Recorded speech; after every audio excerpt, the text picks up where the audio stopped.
Greetings. Welcome to Santa's Workshop.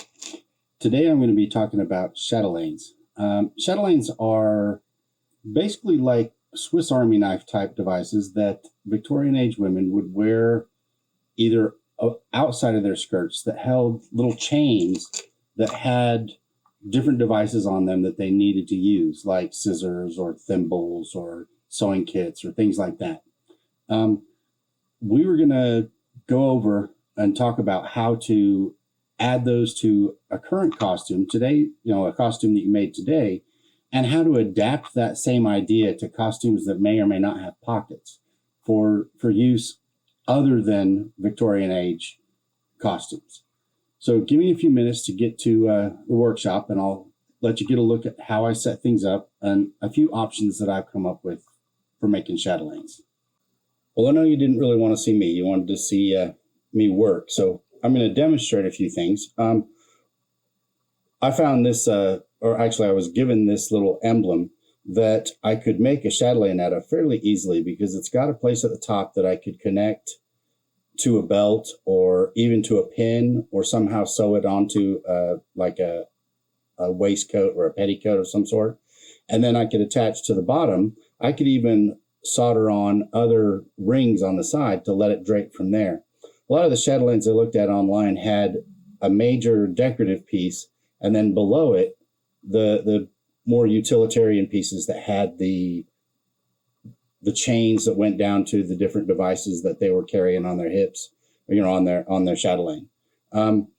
This was just one that I saw that I thought I might be able to make something out of, just to keep decorative and keep it with the theory and the theme of the Victorian age decorative chatelaines. Basically, there's two components to the chatelaine. One is the base, something that is attached to either a belt or a pinned on or in some way fastened to the underskirts of the wearer, and then the devices that hang from it. Just to make one kind of rudimentary and get an idea of what it looked like, I found this old wrench that came with probably a piece of furniture that I had to have a wrench for. And I punched a few holes in it and then just put some chainmail rings through there. Those are just single jump rings, closed on there so that they'll hold. This, I would probably drill a couple more holes in and then fasten it to a belt or put a pin back on the back of it if I wanted to pin to it. And that gives me a decent base to start from. So you can make it out of anything. You can make it out of wood. You could make it out of plastic or even some of the hot mold plastics like Warblow or Simtex or something like that. You can add the rings. They don't have to be chainmail rings. You can just get jewelry jump rings. These happen to be stainless steel. And this was an old wrench from probably a piece of furniture that I put together that came with those. You have the option of making your chains that hang down. This is a chain that I made as a necklace originally, but you can make really decorative chains. But to save yourself some time, I went to my local craft store and I bought pre-made chain. You can buy it by the spool. This is just 5mm bead chain. That's the brand name if you wanted to use it. It came on a spool like that, and I bought a handful of these little clasps. They're just lobster clasps. They're not very big, but they get the job done. And so what I did was I found an item that I wanted to put on the chain. This is just a pocket watch. I attached it to the chain, and then I can attach the clasp to the end of the chain, and that can hook onto my chatelaine. So I've got the chain and the item connected to it, and then this would connect to the petticoat or the belt or whatever to carry that along with. I cut a handful of different lengths of these and attach different things to it. I was just kind of searching for fun trinket stuff. That's a little can opener. I found a silver spoon with a little crystal top that I could put on there, little brass key, all kinds of fun stuff I could put on there. I went through and I started thinking, what would I put on there if I was going to be making one for me specifically to use? So I came up with the funnel that puts the rum into the flasks. I also came up with a shot glass. I drilled a little hole in the shot glass and then hooked the clasp on there. This is one that I actually do carry with me when I'm at festivals and such. It's another self-tasting glass or self-expanding glass that I can taste other people's alcohols and such with. So a lot of those work. A lot of those are fun. You can pretty much anything you might want to carry with you. I've got this little flashlight that you could put on there and have that with you hanging from your hip at all times. One of the things that I was going to cover was discussing how to convert this from just a piece of decorative jewelry to something you can use every day, and then cover some alternate ways that you could make that same device, but to fit more of the feel that you wanted to go for. One of the things I'm known for is working with leather, and I got this. It's just a piece of leather, just rectangular piece of leather that you can fold over a belt. I punched a handful of holes in it. The holes at the bottom on the corners, if you look, they have a little slit in them. That's because I have what's called a button stud. I'm going to show you one of those. This is a button stud. It has a screw back to it. So the screw goes through the leather, and then it becomes a button by going straight through the leather.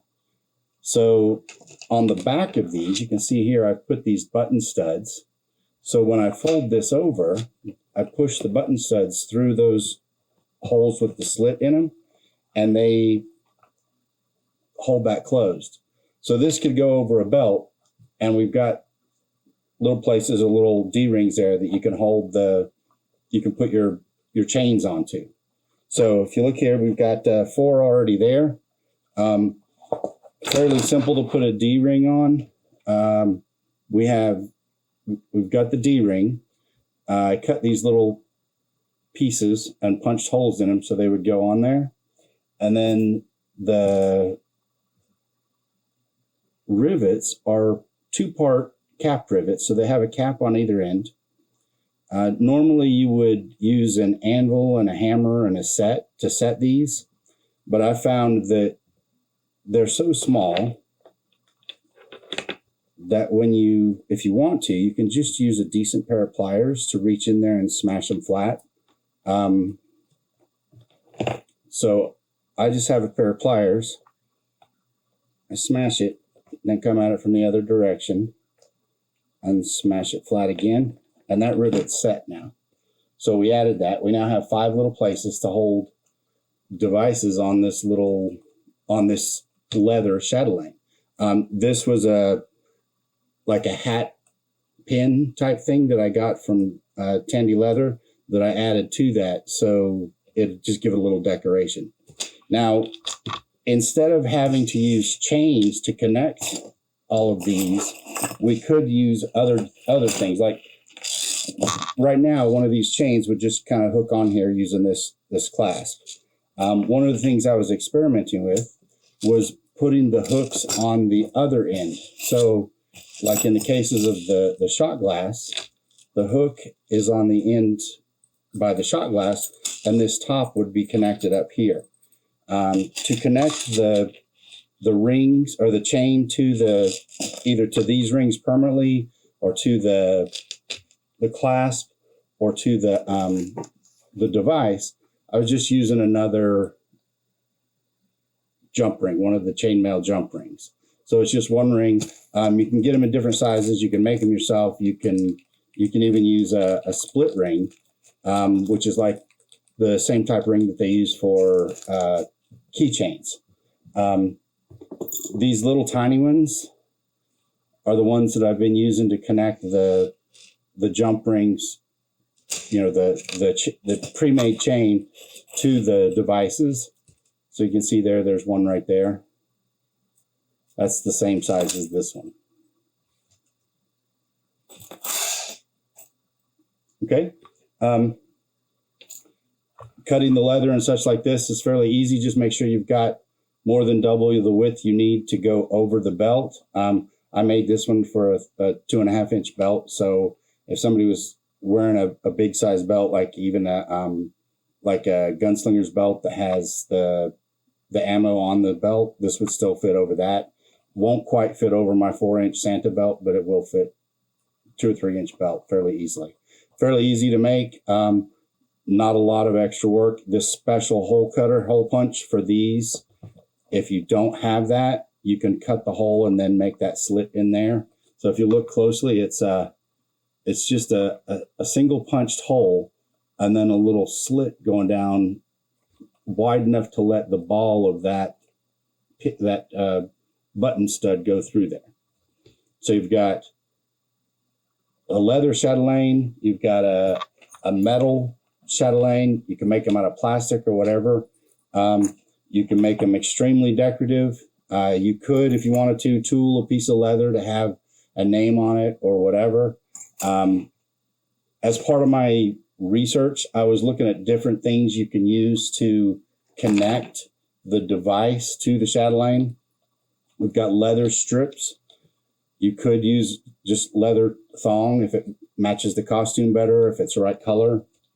If color is your option, but you still want to go with chain, a lot of chainmail can be made in different colors if you get anodized aluminum.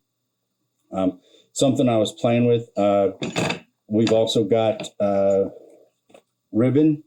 You can just use some ribbon, literally just tie it on to the chatelaine, or you can put a connector on one end or fold it over and sew it so it's nice and got a nice finished look to it. Fold it over and sew it so it fits through the loop, give you a nice finished look. Nice. If you're looking for colors, ribbon's a good idea. I also was playing with some paracord. In this case, I was looking for ways to get other things on my chatelaine. And one of the things that I started carrying is a metal straw. So in this case, the metal straw just has the paracord running through it, and it could hang from a chatelaine and I could actually use it. It wouldn't be very decorative. The paracord, again, you can get in a lot of colors.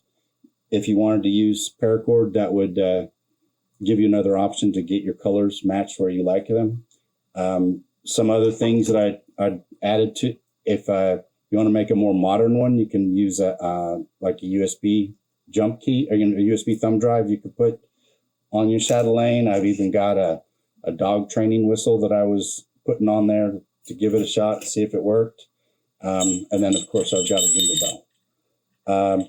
Whatever you want to do with it, experiment, have fun. I think I paid less than $10 for this. So I've got probably 20 times what I needed in this one spool. So if you're going to go out there and go shopping, find yourself some lobster clasps that fit the size you need, some pre-made chain or make your own chain out of jump rings, and a handful of clasps, and then go shopping. I would recommend, if you want to go looking for things like this, go to thrift stores or Goodwill or even antique markets and try to find those. So that's what I have. If you have questions, let me know. You can reach out to me at The Tattooed Santa. I'm at thetattooedsanta.com, and you can also find me in the app.